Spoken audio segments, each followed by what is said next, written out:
প্রচণ্ড ঠান্ডা পড়ে গেছে দুর্গাপুরে বন্ধুরা, সব জায়গাতেই নিশ্চয়ই পড়েছে। তো আমার তো খুবই ঠান্ডা লাগছে। আমি ঘরের মধ্যে সকাল থেকে ছিলাম, মোটামুটি ঘরের অনেকগুলো কাজই হয়ে গেছে।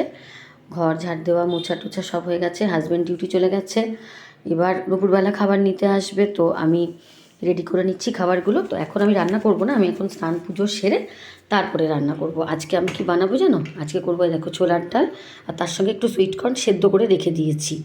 সুইটকর্নটা আসলে দেওয়ার কারণটা হচ্ছে একটু বেশি সুইটকর্ন আছে, আমি কিছুটা সকালে চাট বানিয়ে খেয়েছি, আর বাকিটা আমি সেদ্ধ করেছি ছোলার ডালের সঙ্গে। এটা ছোলার ডাল বানাবো, তো বানাতে গেলে তো নারকোল লাগবেই, নারকোল কুচি করে রেখেছি।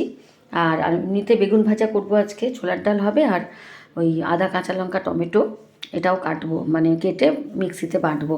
এই দেখো মিক্সিতেও আমি একটু নারকোল দিয়ে রেখেছি, কারণ এটা একটু একসঙ্গেই পেস্ট করব। করে আমি কি তরকারি বানাবো তোমাদের দেখাচ্ছি। আমি রোদে বসে বসে কী কী কাজ করছি তোমাদের দেখাই, চলো একটু রোদে যাই।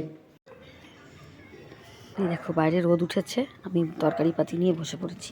ফুলকপি আলু কেটে রেখেছি, একটু ধনেপাতা কুচিয়েছি। এই দেখো গাছের শিম একজন দিয়েছে, এটা আমার বন্ধু, মানে আমার হাজব্যান্ডেরই এক বন্ধু, তাদের কাছে শিম হয়েছে, একদম কচি শিমগুলো। তো এগুলো একটু তরকারির মধ্যে দেবো, মানে ফুলকপি আলুর মধ্যেই দিয়ে দেবো। আর এই মটরশুঁটি ছাড়াবো, এগুলোও দেবো। আর রোদ উঠেছে চারিদিকে, দেখো ঝলমল করছে, বাইরেটা খুব ভালো লাগছে। অনেকগুলো কাচাকুচি করে মিলেও দিয়েছি সকাল সকাল। আর ফুল গাছগুলোর দিকে তাকালেও মনটা খুব ভালো হয়ে যাচ্ছে। দেখো তোমাদের তো দেখিয়েছি, তাও আরেকবার দেখিয়ে দিচ্ছি। আর একটা নতুন গাছ এনেছি, দেখবে? এই দেখো এই গাছটা নতুন, এটা সবে লাগিয়েছি কালকে। এই ফুলগুলো ছেটে দিয়েছি, এবার আস্তে আস্তে আশা করছি নতুন পাতা আবার বেরোবে। তো এটাই নতুন গাছ। আর এই গাছটাই দেখো, এই টবে লাগানোর পরে না ক্যালেন্ডুলা গাছটা কিন্তু একটু বেশ বাড়ছে, একটু ভালো লাগছে দেখে এটা। আমার পিটুনিয়া গাছ ভালো হলো না, এই যে পিটুনিয়াটা দেখো মানে প্রায় মরেই যাচ্ছে, জানি না এটা কি অবস্থা হবে।